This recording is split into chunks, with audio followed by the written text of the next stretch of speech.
Okay, everybody, it looks like we are here live on this Thursday afternoon. Another rowdy day shaping up for the plains. I'm meteorologist Jeremy Kappell alongside Jack Allen. And Jack, we need to get our camera fixed. Oh boy. So this is why we bring our tech guy along for the ride. There we go, Jack, we're back. And we're bright. We are kind of bright, kind of hot. We are on the laptop camera. We are. Yes. And maybe it's as easy as fixing. Let's see here, Jack. This has worked before. There we go. And no. No. Wonder what happened. Huh. Well, this is going to put a little spin on things. Yes, it is. Everything seems to be plugged in okay. Yeah. All right. Don't you sometimes have that issue where the source disappears? It does. So, well, there's that. Yeah. So this... All right, well, we are going to get to what's happening across the plains in just a moment. Let's see if I can't convince... Nope, not there. Guess what? Looks like we're going to be using the laptop. You guys can hear me okay, which is interesting because that should be coming from the same source. How are we sounding, guys? Let me know what you guys are seeing, what you guys are hearing. And we will get started here in just a moment. Emily Ware Pittman on here. I've got Dash Gamer 159 on here right now. Thank you for joining. And we're going to work our way through whatever technical issues that we have. In the meantime, is this something that we need to be concerned with there, Jack? I did this a little bit last night. I think you're fine with that. Okay. Well, let's go ahead and get to the headline. We don't want to bury the lead here. We do have some rather active weather to talk about as we make our way over to our radar source. This is WSV3 showing that we've got some severe thunderstorms developing across portions of the Texas Panhandle and also into north central Kansas. And the one storm capable of producing a tornado. That is a tornado warning that has been issued. That's coming out of Oklahoma. So that's issued by Amarillo, the Amarillo National Weather Service, saying that's a storm that's capable of producing a tornado. So, Jack, this camera thing, we really do kind of need to get this fixed because it's plugged into each of our other sources as well. So I'm wondering...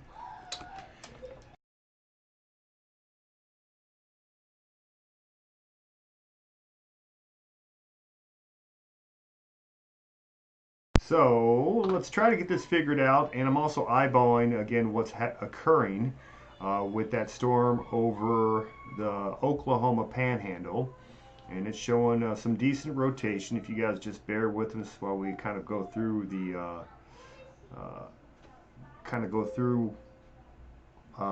whatever technical issues that we are having. I'll put this on top of that, and it's still not showing, I don't believe.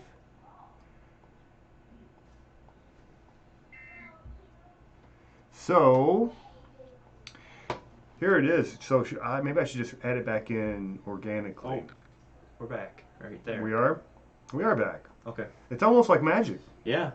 Now we look better. In I did not change a thing. No. But it somehow... Okay. Let's hope we don't have to deal with any more tornado emergencies like we did last night. All right, just brief rundown of what's been issued so far for the panhandles of Texas and Oklahoma. That's a tornado watch. Now we have our first tornado warning. What we don't want to see, unlike what we saw last night, was a tornado emergency. And unfortunately for our friends out in Golden City, Missouri, hit so hard last night. They were in that tornado emergency, and unfortunately 3 people have perished. A lot of damage out of that storm, so let's hope that we don't see a repeat. Let's run right over to our analyst radar. This is the troublemaker. This is a supercell thunderstorm developing along the dry line at this hour. Located very close to the town of Beaver. That is a radar indicated tornado. It's not confirmed. But we do have some decent velocity signatures to show you. You can see those poppier greens on the southeastern side of the storm, showing at about 40-45 miles per hour, and then you've got that little orange area there. That's actually where you're popping at about 70. So even though the rotation is broad, it's impressive. We've got about 110 mile per hour effective shear associated with this storm. So not the biggest storm that we have seen the last couple of days, but that is enough to get our attention. That's the reason that we're on here. The town of Beaver, again, that needs to be managed carefully. Putting everything into motion for you, and I'll see. I should have the latest velocity scan on, and we do. The storm is actually it's actually moving pretty fast off to the northeast. You have the stats on that, right? That tornado warning should give you. Yes. This is Jack Allen, by the way, everybody. Yes, Jack Allen's here. Meteorologist Jeremy Kappell. I'm your host, and Jack, your co-host and also moderator, as well as our friend Jerry Edwards. He's on here also to help moderate. Jerry had to run, but he did. Send him a message if you need him. Okay, we'll do. We'll do. Like I said, I think we've got it under control right now, but keep that in mind. All right. So you're looking for the warning currently? Yeah, the warning information associated with the Beaver storm. In the meantime, here's kind of a broader perspective, taking a look at our WSV3 radar, showing where we do have the tornado watch. That's in yellow. We also have storms that are developing south and west of Lubbock. These two may become very severe. In fact, these may become the show in a little while. Right now, just severe thunderstorm warnings. Getting in and around Amarillo, there's quite a bit of thunderstorm development. And we need to watch this area for the possibility of not just severe thunderstorms, but also the possibility of maybe some flash flooding. Amarillo, that's a pretty nasty storm. Yeah, there's a lot of training going on with those storms. It looks like, or could possibly set up to be that way. Strong boundary. It's a dry line / stationary boundary that's set up right through there. So to the north side of it, you have some very stable air. Make that northwest side. Some very stable air that's in place.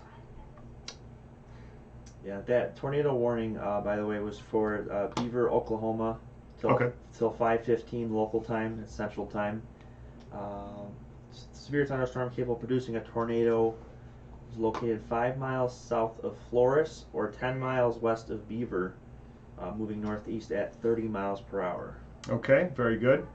So it is moving pretty quickly. Now, I also know as it moves to the north, it's going to run into that more stable air mass. It'll be interesting to see how that affects it. Now, this is another moderate risk day. We had a moderate risk yesterday that was declared by the National Weather Service. Make that the Storm Prediction Center. Yeah. They went ahead and they turned around and they issued another one today. I'm going to show you that. So I'm pulling that information up as we speak. That's the Storm Prediction Center with their convective outlook. Basically, what they try to do is quantify the likelihood of seeing severe weather on any given day. And it's assigned different tiers and levels, and we'll talk about that here in just a moment. That storm is making its way up towards the Kansas line. It's not just a tornado threat, though, because this storm does have other severe parameters associated with it. So we'll take a look at each one of them. On the right-hand side is your velocity. On the left-hand side is your reflectivity, showing you where the rain and hail is falling. Now, speaking of hail, if you look inside this storm, we're seeing hail signatures up to about an inch, and I think that's what it's warned for. That is actually for, is it 1 1/4 inch hail, or is that 1 inch hail? Which warning is that? That's the tornado warned storm. Oh, no, they're going golf balls. Yeah. Okay, I'm not showing a signature right now that strong, but this is a very capable storm. On the right now, we've got echo tops showing you where the thunderstorm's peaking out at about 52,000 feet in the sky. So it is a very capable thunderstorm. Moving back over here to our Kappell cast, and this is that severe risk that's been posted for this evening and tonight.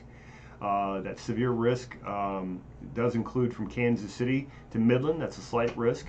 I also want to mention our friends back in the east. That's a slight risk for downstate New York into Pennsylvania. That's also into the D.C. area. Actually, earlier there was a tornado warning. Did we get any news whether that was confirmed or not? I have not followed up with that quite yet, but yeah, there was a tornado warning in that area. I do have a comment coming in from Mike Conklin saying, thanks Jeremy and Jack for doing an awesome job. Very welcome. I like watching your show. You're the best in my book. Keep up the good work. Well, thank you, Mike Conklin. We appreciate you and your kind words. Thanks for being here. If you're new to the show, please be sure to hit the subscribe and the notification bell. That way you know next time we pop on. So that's a little enhanced risk at south of Baltimore and D.C. Thunderstorms. We'll monitor those. I don't think they're as severe as what we're seeing developing across the panhandles of Texas and Oklahoma. That's an enhanced risk of severe weather from Wichita to Lubbock, and then you make your way just to the east of Amarillo into Pampa, towards the Wellington area, Wheeler, Texas. That is the moderate risk of severe weather. This is the most likely area that will actually see the potential there for tornadoes. So we'll be watching, and lots to watch for. Now, looking back over at the tornado near the town of Beaver, it really looks like it's kind of struggling with its structure a little bit. Not seeing the type of rotation that you would expect. Despite that, they are going to continue with the tornado warning again for Beaver in the Oklahoma Panhandle.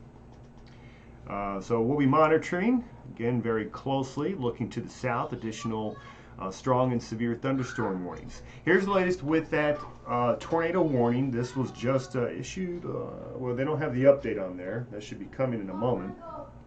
There it is. Update. Let's get that on there. So 4:52 Central Time. So this is about a minute ago. They're saying that the radar still indicates that the possibility is there for tornadic development. It was located 5 miles southwest of Mocaine, or 5 miles northwest of Beaver, moving northeast at 35 miles per hour. Tornado and quarter-sized hail is what they're saying there. But, quite a few warnings. Anywhere you see the orange boxes, that represents warnings across the plains right now. Kansas, Oklahoma, Texas, all of these areas so hard hit here in recent days. And unfortunately, another round tonight. And this won't be the last of it. Hello. And my son just walked into the room, everybody. Is there anything that you would like to tell the folks across the plains? What do you do when you know that a tornado warning has been issued? What do you do? What's your first thing? You watch John Wick. No, that's not exactly what you're supposed to do. That's my son just popping in here like he does occasionally.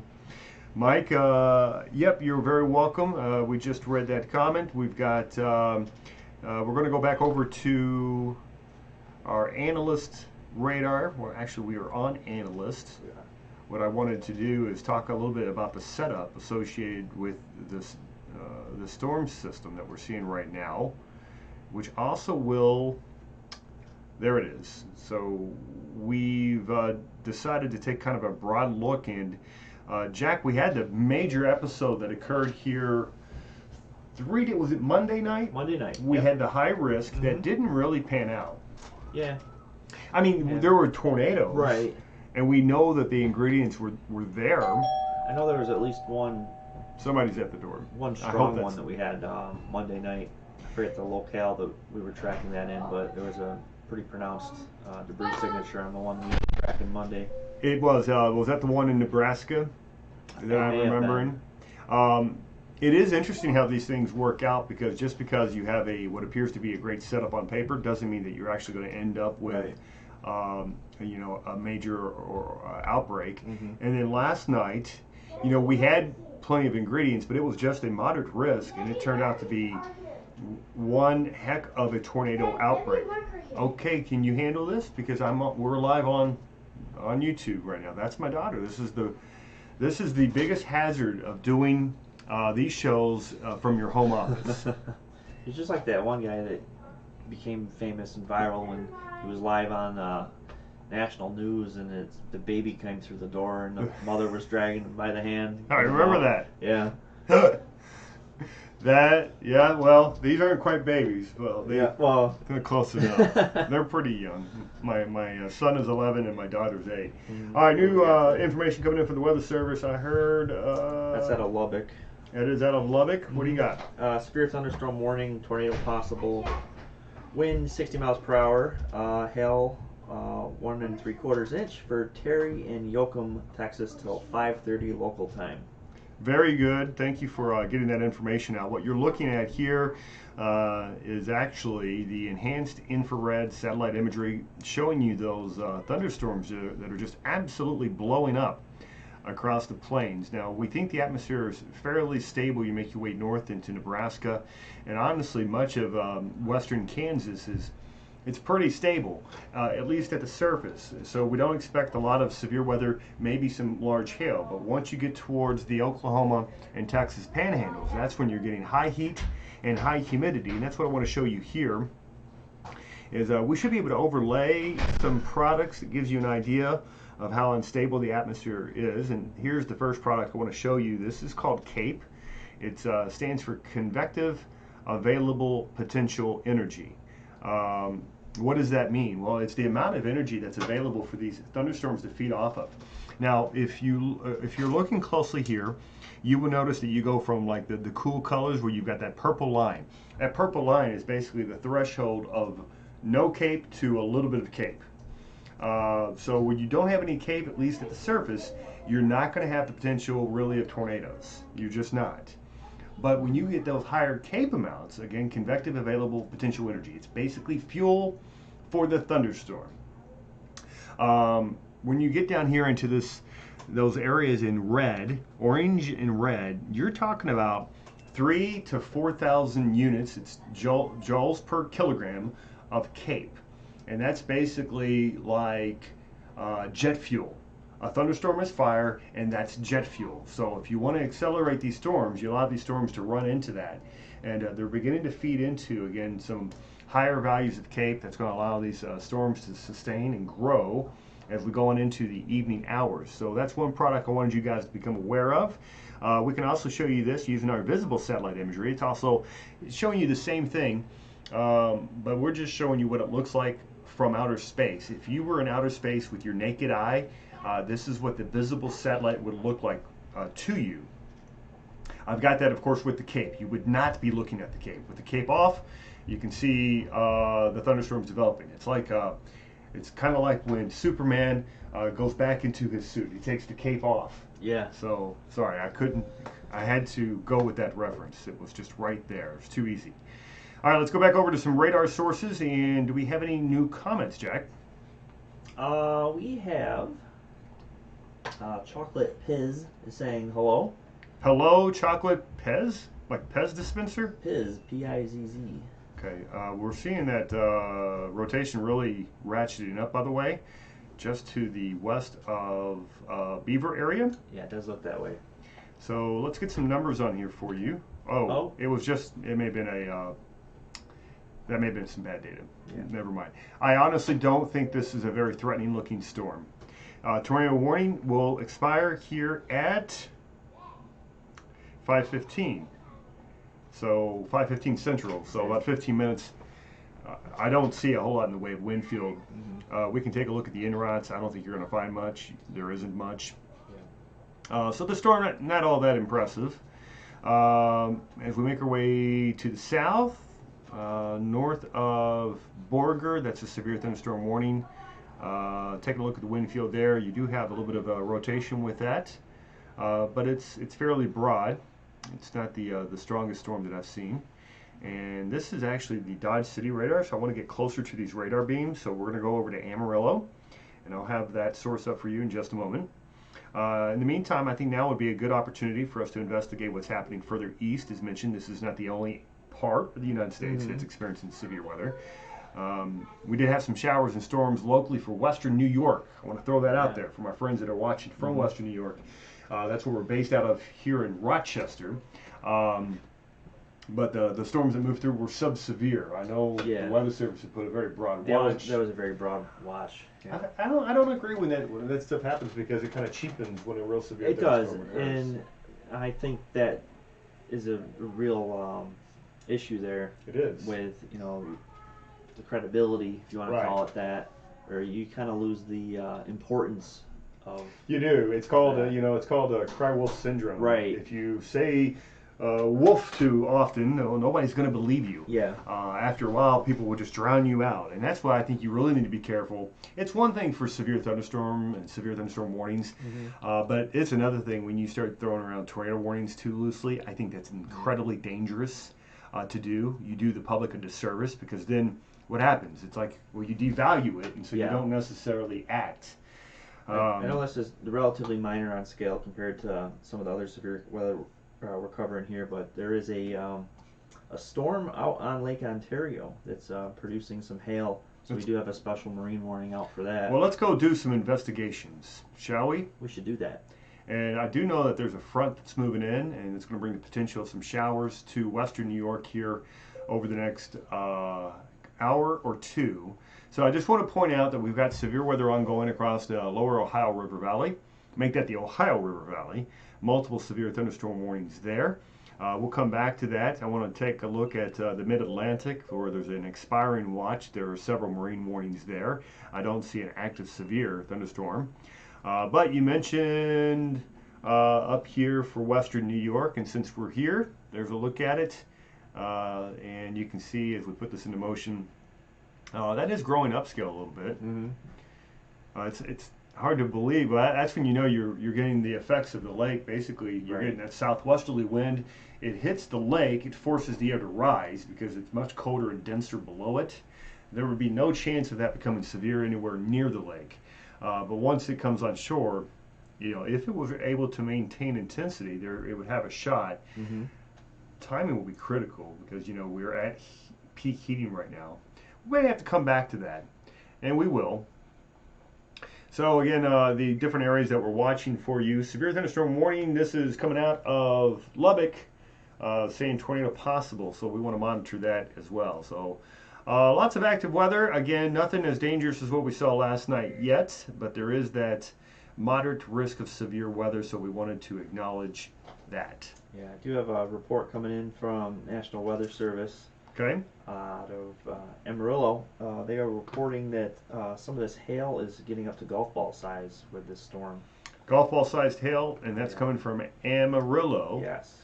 All right, so we've got the active severe thunderstorms near Amarillo. There's a lot of them, so I want to just dive right on in here. And Amarillo is getting hammered. Now, keep in mind, these are typically higher based thunderstorms, and I would say that these are very high based. And here's part of the reason why, Jack. Jack didn't ask, but I'm going to show him anyway. He likes to do that. All right, so why do I think that these are really high-based thunderstorms? Man, these are high up in the sky. I'm going to try the telestrator, Jack. Okay, give it a shot. Let's see if we can pull this off. Okay, so I lived and worked out in Texas for a while. I also lived and worked out in Kansas for a while, so I got to observe these storms in first person and understand how they behave. Well, one thing you can really tell, while high-based thunderstorms are very common, typically they do produce quite the threat for hail. But here's one thing I've observed. My time out there now. I need to pick a color. You gotta open the other canvas too. What other canvas? The blank canvas. I thought that's what this was. No, that's your default when you open the program. You can just do file open. Why don't you take the control there, smarty pants? All right, let's do this. I thought this is what you were showing me. No. And that's why I was having problems yesterday. Yeah. So you want to open. Remember that? That's why I wasn't adding up. Yeah. I'm watching you. I'm learning, Jack. Where's your working on flood advisory for Yoakum and Terry counties, by the way. Okay. Yeah. Speaking of flooding, a lot of flooding ongoing in Oklahoma. Okay. At the moment, I know there's been some evacuations. Is it under the Weather Live folder? Where's it at? Yeah, Weather Live. And there it is. Illustrate. So that is the correct dimension, because it was doing it for me, but I couldn't get it to. Yeah. That's place the correct itself dimension correctly. there. All right, let's do this. All right. Tell us straight away. Okay, so I want you to notice a little squiggly blue line. Goes from near Panhandle to just east of Amarillo to just north of the town of Happy. What a wonderful name. Oh, that's not working. We gotta pick the color and brush still. Sorry. All right, so let's go with color yellow brush, whatever that is, and okay, the squiggly line, that's not it. I wonder how to make that, oh, yeah, let's make it a little sharper. So squiggly line, still not on it. There, that's squiggly line. Do you see it, Jack? I see it. That's an outflow boundary. Mhm. So that's rain-cooled air that's moving away from the thunderstorms. It's pushing it out, pushing it out. Meantime, as that outflow boundary becomes more and more removed from the actual thunderstorms, so that's here's the actual storm. And over here, oh, see, Jack, I did it again. I really just want to reach on there and draw away, which I can't. As that outflow boundary becomes more removed from those thunderstorms become more detached from the actual source. The source is that rich, humid, and very warm air. It means that there's not much of a chance of these tornado right now because these are so high in the sky. Yeah. I'll tell you what we're going to do is, because it's close to the radar site, we should be able to take a pretty detailed look at the structure of these storms. So let's do that. I'm going to survey. I want to, I don't want to dwell too long in one place. Just trying to kind of make a little bit of a point. Yeah. Let me just catch up with NWS chat. Make sure we're not missing anything here.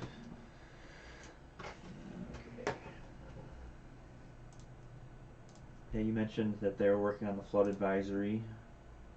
Yep. And yeah, not much new coming in at this time.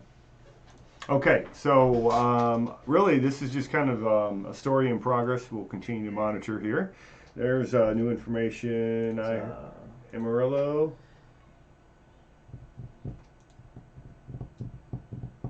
Okay, Amarillo. Dodge City's extending area of tornado watch. Yeah, just changing some of the territories on the watches. So what I'll do now is we'll go in there and we'll investigate that storm a little bit closer. This is the one that's developing to around the Amarillo area. It's very close to the radar site. So I wanted to take a look at maybe a cross section of this storm and just kind of show you the point that it's elevated and it's off the ground. So actually we are too close to the radar. Too close. Yeah. So that's going to hurt the jello most too, because you can see the bottom, but you can't see the top. That's right. We'll just take my word for it that again these are elevated. Now they did issue a new severe thunderstorm warning for Amarillo. Looks like we do have a tornado warning out of Dodge City.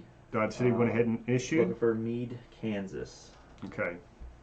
I'm going to run over to Meade, Kansas in just a moment. I wanted to run through this, and it's interesting to see. So it's very clear to see where that outflow is located. It's basically where the red and that green line are meeting on the southeastern side of Amarillo. So these storms are going to continue to fire. Could they produce large hail? Yes. And that may be the biggest threat. Look at the size of that hail that we're showing here. Yeah, that's another report that was coming in, talking about the hail size possible. Let's see here. I'm showing veil density over 70 kilograms per cubic or square meter, which is very large. And then we're looking at somewhere in the order of about 12.5 kilogram per cubic meter. That's your veil density. That's pretty hefty. So those are going to be some big hailstones for certain. All right, Dodge City, there is a tornado warning cell. There it is. Okay, so that's the one that we were monitoring earlier. So let's go on up to Dodge, and again, there's not a ton of CAPE available for this guy. It's kind of on the edge, but we'll see what it's showing here in just a moment.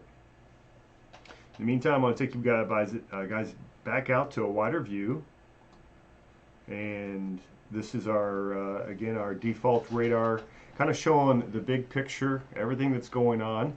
Across the plains, severe thunderstorm watch from Garden City to Dodge City, north to Hayes. They're going to get a lot of rain out here tonight. But as far as that potential of tornadoes, right there is where they've got it, crossing over from the Oklahoma Panhandle into far southwestern Kansas. That's the town of Meade. You're currently underneath that new, actually just south of Meade is where the actual tornado warning is residing. So we've got that information up over on our analyst radar. And we'll pop back on in here and see what we've got going on. Looking for signs of stronger rotation with this storm. Showing some rotation.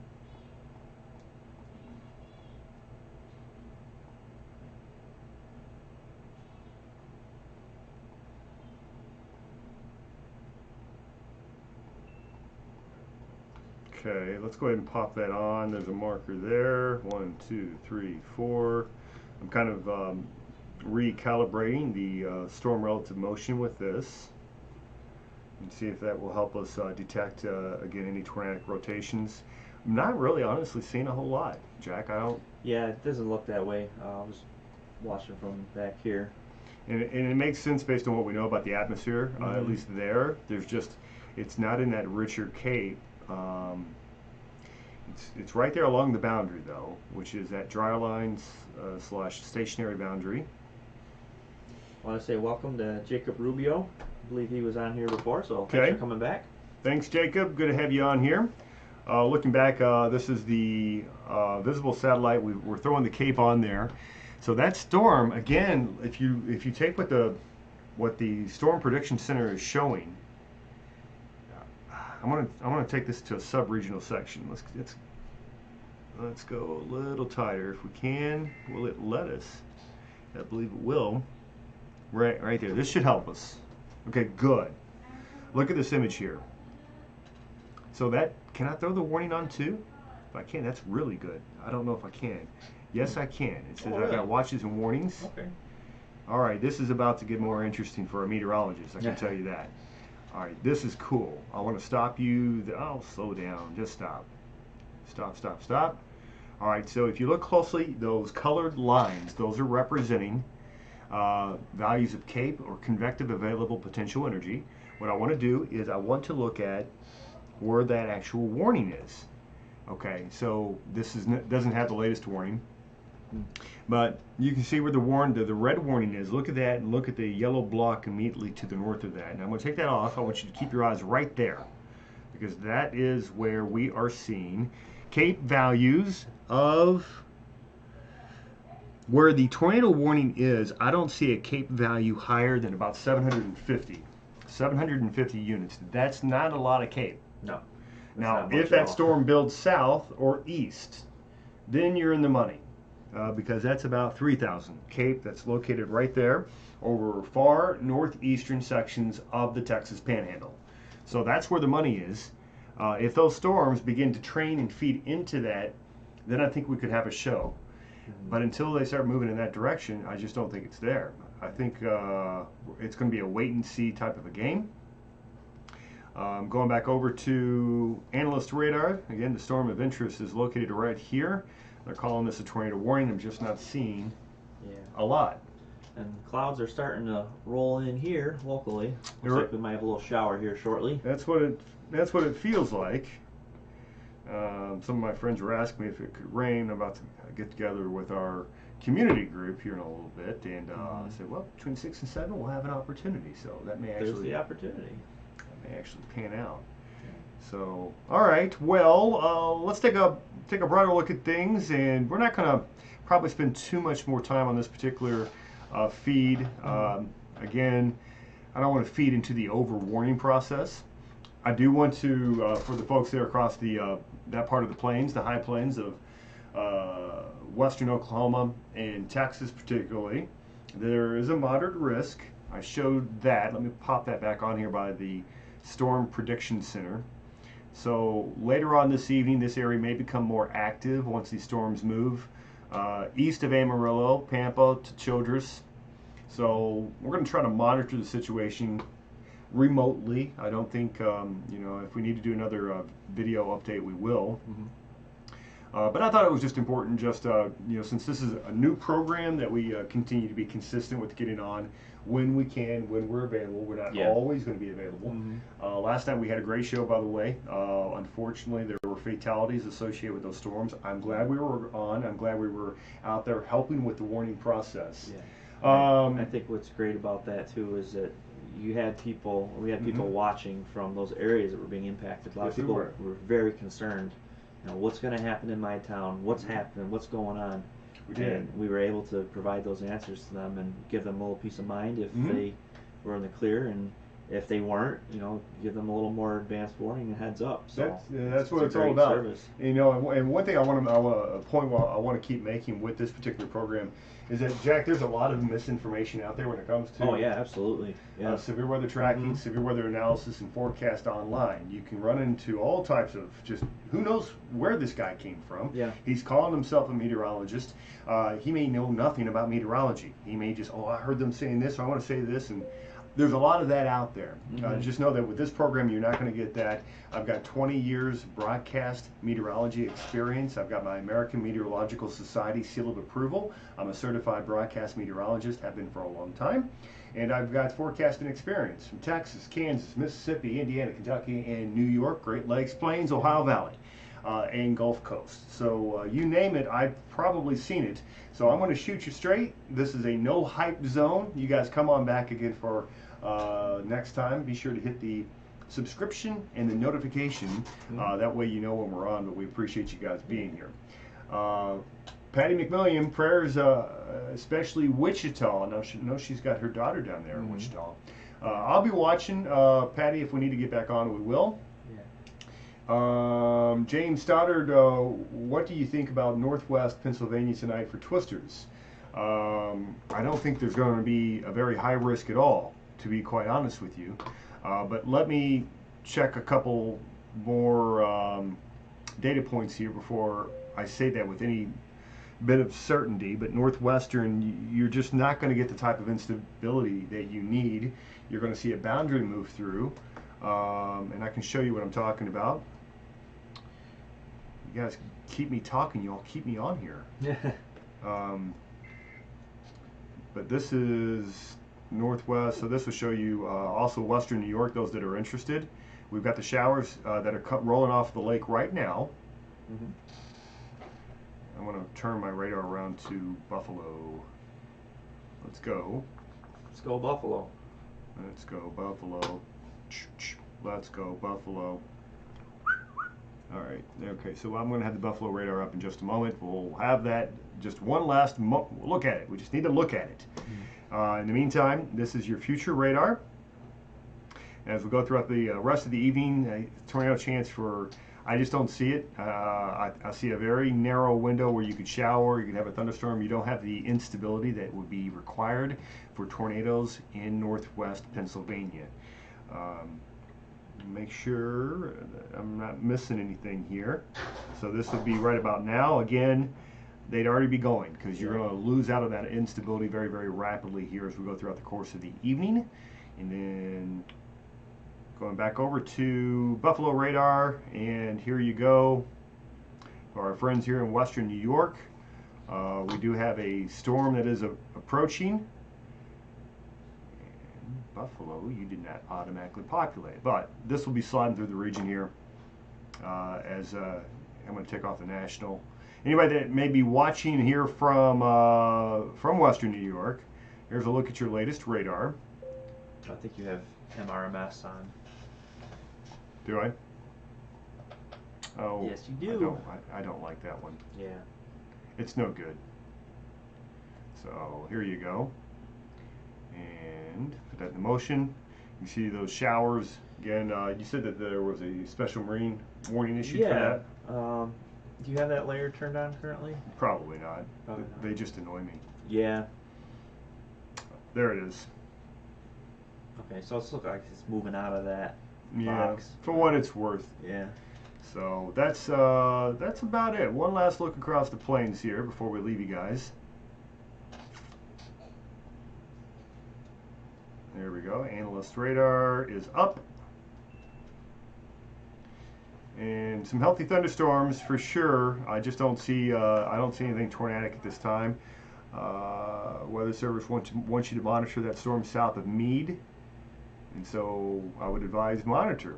But again, we know the environment that it's in. It's not necessarily very conducive. As these storms build further south and east later on this evening, I think we could have some problems at that time.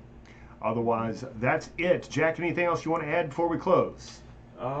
Yeah, just locally, it looks like they are going to extend that special marine warning. So if you're out there on the boat, don't want to be out there right now. Don't want to be on there. Darcy from Oregon on here, thanks for being on. And James Stoddard, you betcha. And you'll see Jack and I again. Just keep following. Again, that's Weather Live Now. We've got a website. You can go to WxLiveNow.com or Kappell Weather. That's my last name, Kappell, K-A-P-P-E,